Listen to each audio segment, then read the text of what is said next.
పెద్దల దగ్గర ఏదైనా భిక్ష, జ్ఞాన భిక్ష నాకు దొరికితే నేను ఎప్పుడు కూడా వాళ్ళ పేరు చెప్పకుండా ఉండను. ఈ రోజుల్లో నా దగ్గర చదువు నేర్చుకొని నా పేరు చెప్పకుండా నేను చెప్పిన సంగతులన్నీ వాడికే తెలిసినట్టు తన పేరుతో పుస్తకాలు రాసి ప్రింట్ చేసుకునే మ్యాటర్ ఏమన్నా అది. అలాంటి దొంగలు గురుద్రోహులు ఉన్నారు కొంతమంది. మా అతి తెలివికి పోయి నువ్వంటే చాలా మందికి ఇష్టం లేదు కదా, ముందు సత్యంలోని వాళ్ళని నడిపిద్దాం, తర్వాత ఓఫీర్ గారిని పరిచయం చేద్దాం. అది నీ జన్మలో నువ్వు చేయలేని పని. వాళ్ళు సత్యమును అంగీకరించేటప్పుడే ప్రవక్తతో పాటు కలిసి అంగీకరించాలి. అదే దేవుని ప్రణాళిక. ప్రవక్త అంటే ఇష్టం లేని వాళ్ళకు సత్యాన్ని బయలుపరచడం పరిశుద్ధాత్మ దేవునికి ఇష్టం లేదు.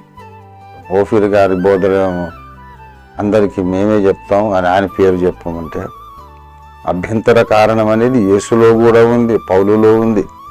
అభ్యంతర కారణం లేనివాడు అసలు ప్రవక్తే కాడు.